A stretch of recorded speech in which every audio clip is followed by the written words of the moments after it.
Hi everyone, it's nice to see so many people here tonight. I'm Cajsa Carlson, I'm the Deputy Editor of Dezeen.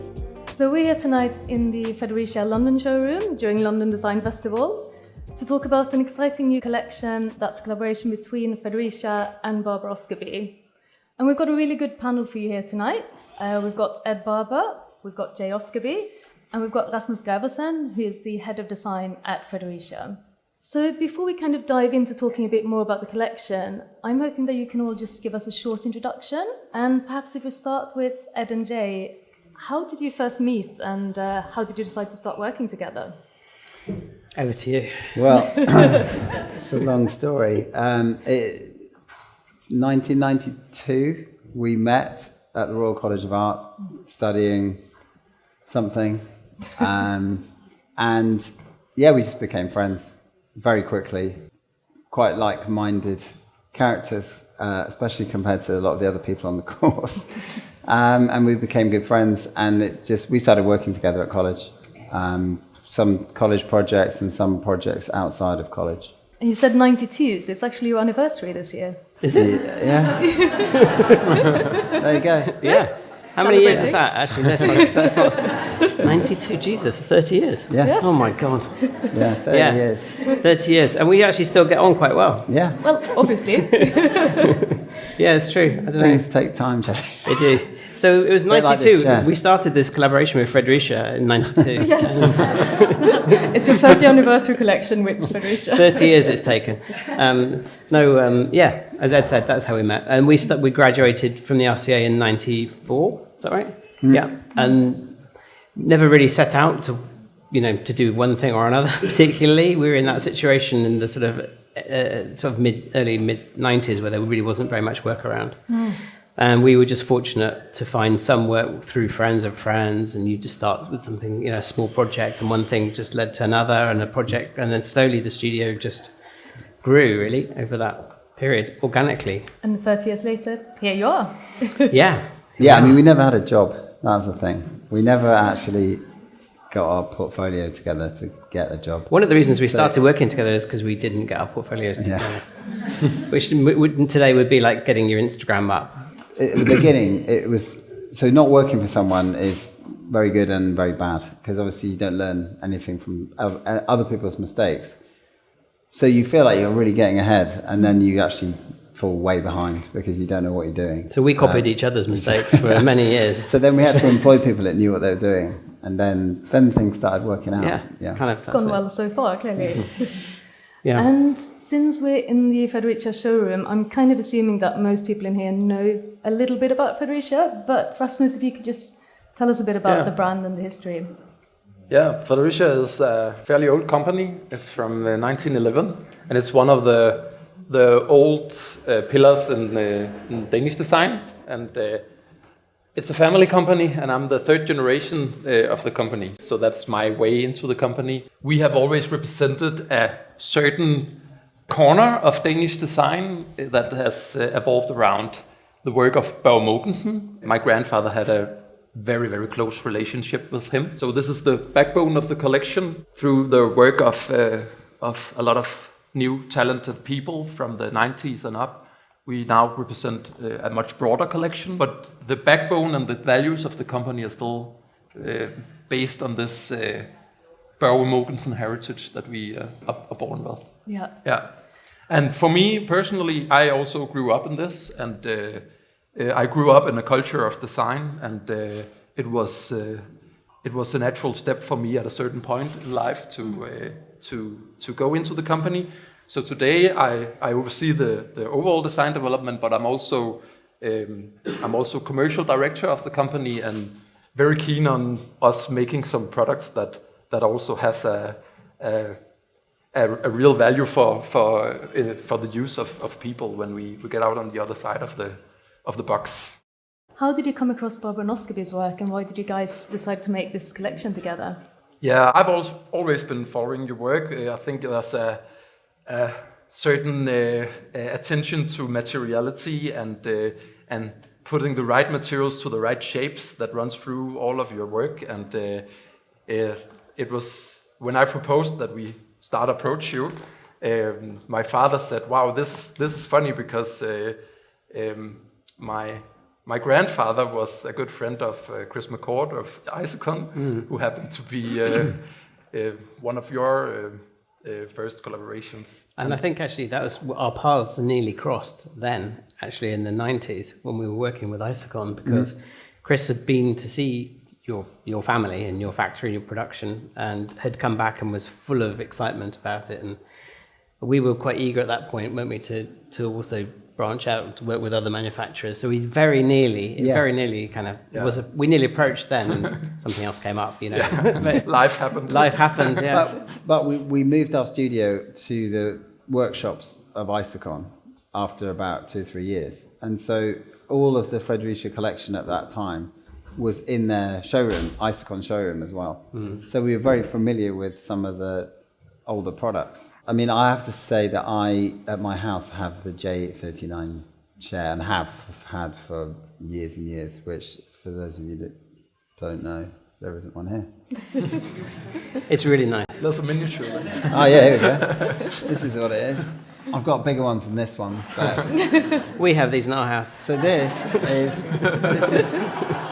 this was the perfect chair until tonight. No, this is the perfect chair really, because it's super comfortable, lightweight, and it's just really beautifully proportioned, strong, everything you want.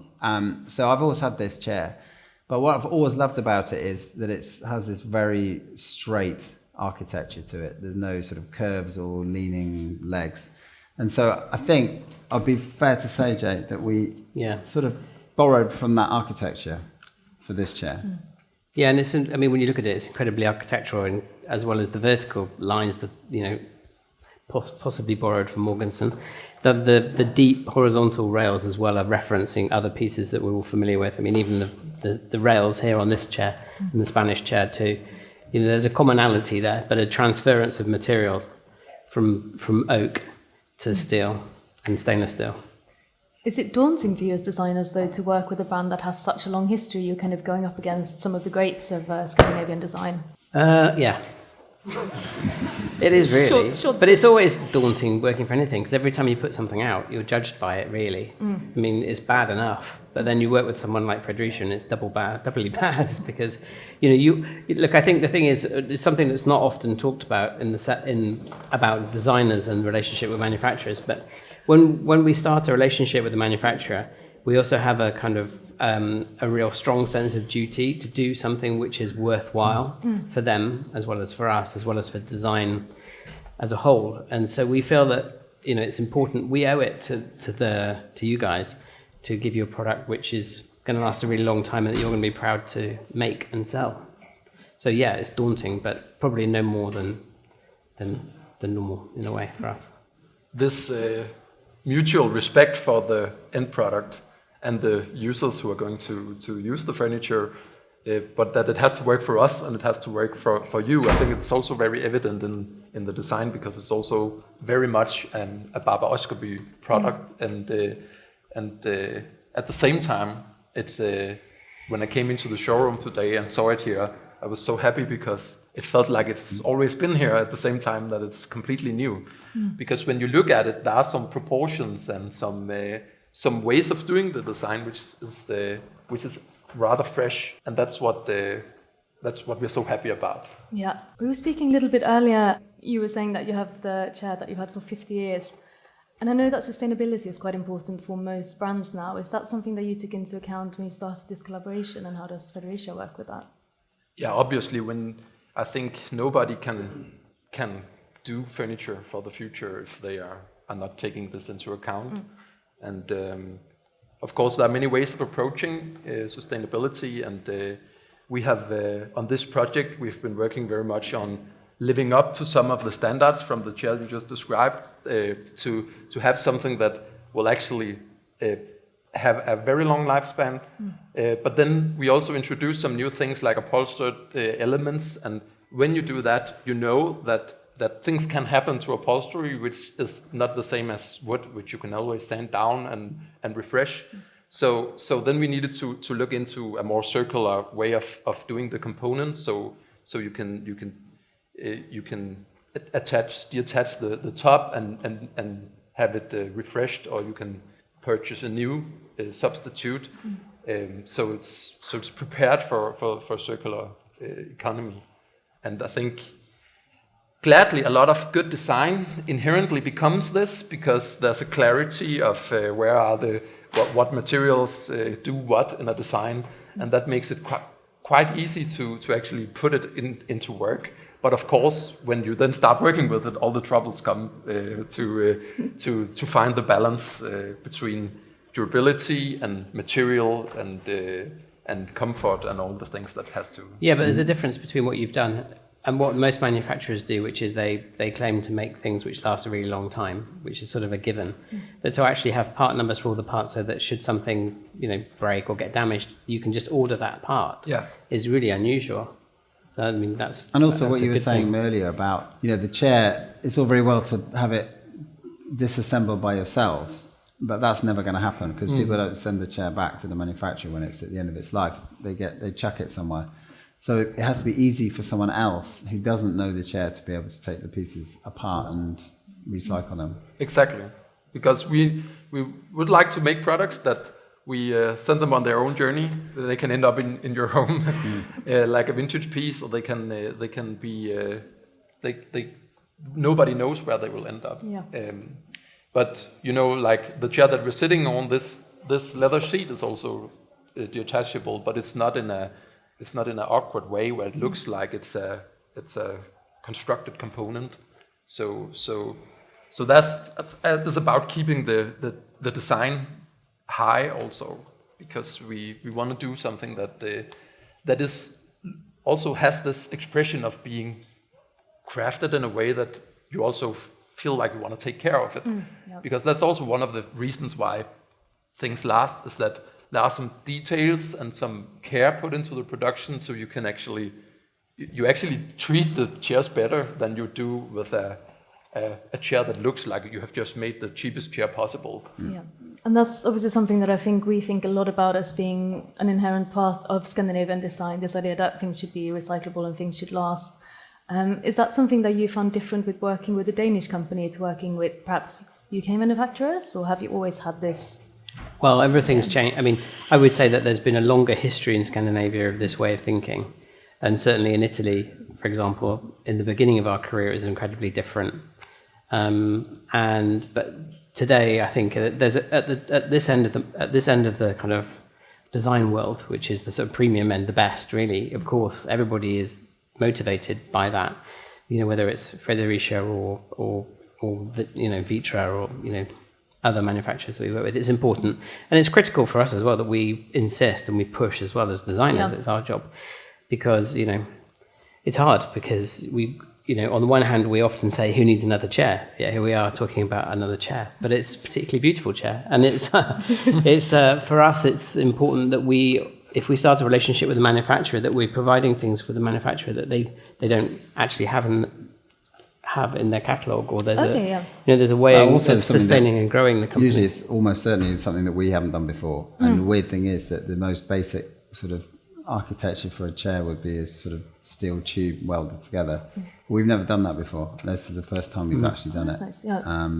And it's turned out quite well.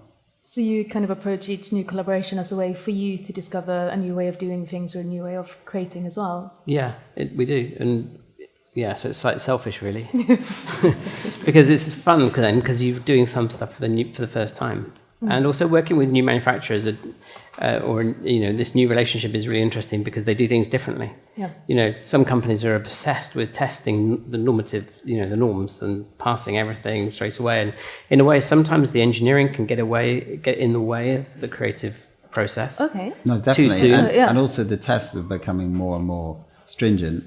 And people's weight is going up globally, and so the tests become more and more demanding. So the size of the dimension of things gets bigger and bigger, and so it's really harder. It's harder and harder to design something that's really simple and really elegant now. Okay. How do you get around that? Is it choosing different materials or different manufacturing processes? You don't really get around it. You just you have to accommodate it.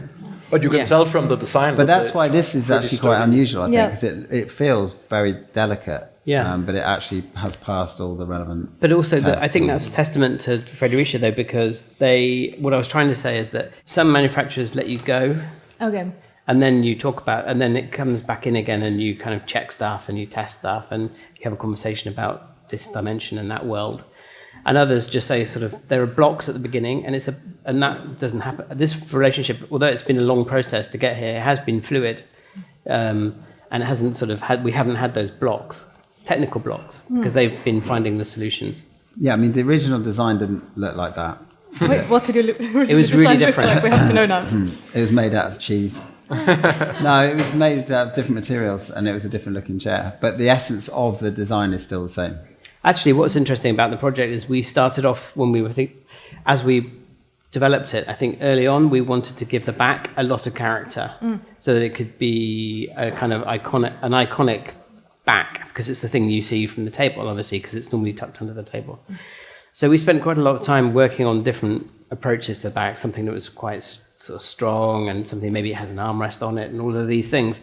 And actually, one day during COVID, we went into the studio during lockdown, and we just cut the back completely, and we taped the back of the tubes as they came up, and we actually were amazed at how comfortable we could make that small space on the back.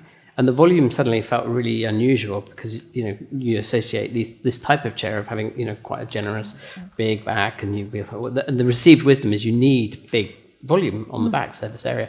You actually don't. It's super comfortable, and so we just had this breakthrough moment of the thing just kind of working and looking kind of unusual and quite petite and quite small, but still having the same comfort. So it's a very hands-on design process in Very, that sense. yeah.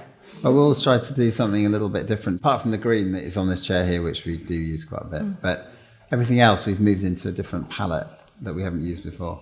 And for Fredericia, in terms of working with new designers, is that also a way for you to keep the brand exciting and current, just bringing a bit of new blood in? Yeah, of course. I think we have, of course, a big archive of heritage designs.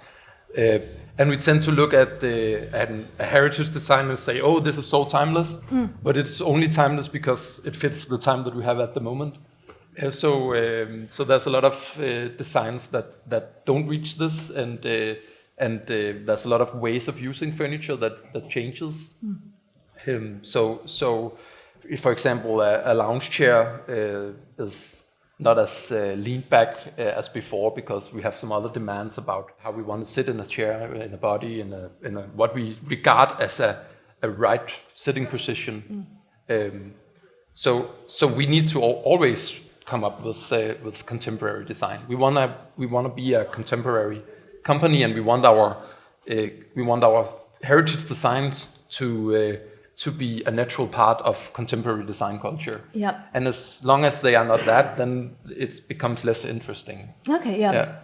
So you're looking to work with people who can bring something new in that's like slightly different to what you've... Yeah, it's been, I think throughout our history, we've always had that approach. And I think without it, we could do something else. There's a lot of furniture companies out there that can do furniture. So I think the purpose of a furniture company is to respect design as a culture. Yeah. Well, I guess it's also a way of keeping the company just continuously new and like exciting, and you can work with sort of outside designers. But how do you, as designers, kind of keep things fresh? Is it by working with new companies, or what inspires you to keep creating? God, that's a really good question. Sometimes you don't feel like doing it, honestly. Yeah, it's like 9 to 5, Yeah. You just get out of bed, have to do some designing. Oh, just another day of design. No, it doesn't really work like that, though. And also, the projects are, as we said, as we've emphasised, take quite a long time. Yeah. So it feels more like research than just sketching a thing. Honestly, a lot of the time, We're always looking for something new, whether it's new in terms of a new material, new to us. As I said, we hadn't actually done a steel tube chair before, believe it or not. And so there has to be something that sort of gets us excited about the project at the beginning, whether it's a new innovation, a new archetype, new material. it's massively inefficient for us, because there are plenty of designers in the world who do sofa after sofa after sofa after sofa, and they must be really quick at doing it, and we're actually comparatively slow and take a really long time to do what we do, because it's it's an education. Each project is an education for us too. And this was the first time you worked with a Danish brand, is that right? Mm-hmm. If you have a good relationship, it doesn't matter Yeah. where the company is or what they do. Actually, it's you have to. I mean, it was pretty clear after the first meeting that we were going to get on. It was a shame that we didn't have more trips because they've got an incredible place in Copenhagen to work. Most beautiful showroom ever. Just working there.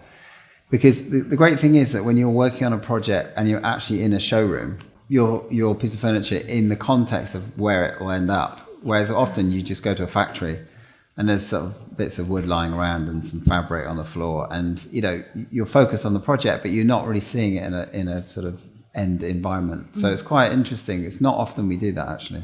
Now that's one of the things that's important to our studio as well, is that the output, all the things we work on, are a joint project with the manufacturer. Yep. So it's not like just a Barber Osgerby thing made by somebody. It's a kind of collaborative project. Yeah.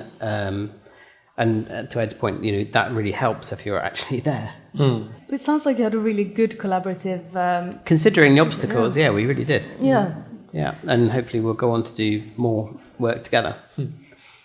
And just as a kind of final question, I think we're running slightly out of time, but just for Barber Osgerby, we're obviously here at LDF. A lot of design festivals have been cancelled over the years. You started, as we deduced, 30 years ago, and I assume it's quite different starting out as a young designer today. Do you have any sort of tips or advice for people who might be coming into design now? Well, we kind of want to encourage more people to, actually, because I think one thing that we've noticed recently is actually there is a scarcity of industrial designers and furniture designers here. All right.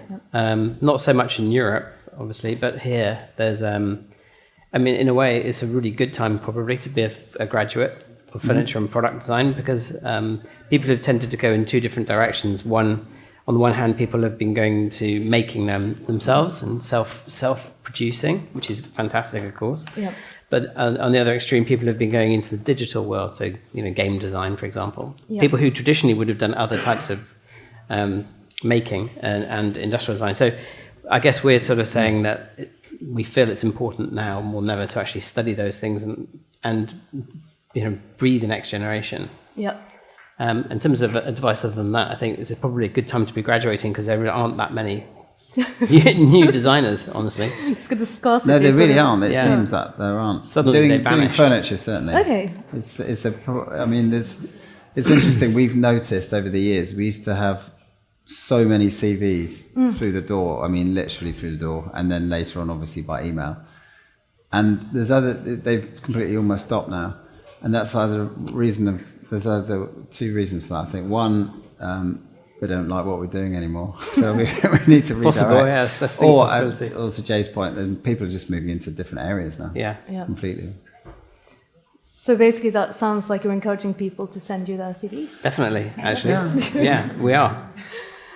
Perfect. Well, thank you so much for taking the time to speak with me today. It's been wonderful to have you guys here in the showroom, and lovely to see the showroom as well. Thank you.